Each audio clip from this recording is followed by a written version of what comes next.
All right, former Secretary of Defense Robert Gates making no apologies about his explosive memoir. He compared President Obama's lack of enthusiasm for the mission in Afghanistan to the sacrifice our servicemen and women make to the show of the military support, and they compare it to the Bush White House. Listen. President Bush did that with the troops when I was secretary.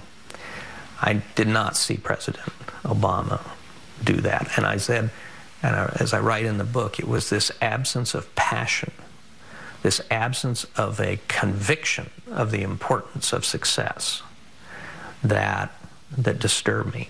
Iraqi war veteran Congressman Adam Kinzinger joins us right now, Republican out of Illinois. Congressman, your reaction as a war fighter and now a politician to that conclusion?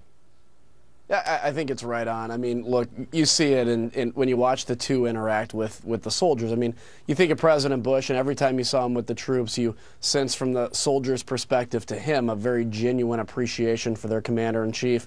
And you sense the same back from him. I mean, I can't count on my hand the number of times that, you'd see the president choke up and get teary-eyed. Now, I don't think a commander-in-chief has to choke up and get teary-eyed to show passion, but you don't see that with President Obama, and you don't see that in the conviction of the mission. When was the last time you heard President Obama talk about why we're in Afghanistan? And I'm a believer of what we're doing in Afghanistan, but I haven't heard my commander-in-chief talk about that in a very long time. But yet he sends troops into harm's way in Afghanistan, but doesn't talk about the need of the mission. He'd rather it kind of go away and he deal with his domestic priorities, whether it's implementing the health care law or whatever. So I think the secretary's right on. I don't think this undermines the credibility of the commander-in-chief. You think about what happened with President Bush. I mean, he was being attacked all the time, but his soldiers genuinely loved him and frankly would follow, I think, the president into hell at the time because they believed that he'd do the same thing for them. Yeah, so I want to bring you to Iraq now because you've weighed in there from many perspectives. Now in Iraq we have a situation where Al-Qaeda's taken over, in many cases, major parts of Fallujah and Ramadi.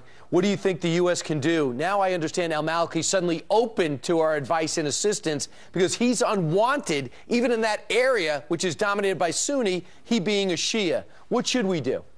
Well, look, anywhere that Al-Qaeda exists, the United States ought to put a threat of their existence on their heads. So, yeah, we have Al-Qaeda resurging in an area that the Marines have fought hardest since Khe Sanh in Vietnam. I think the United States ought to assist with airstrikes where we can find targets of opportunity.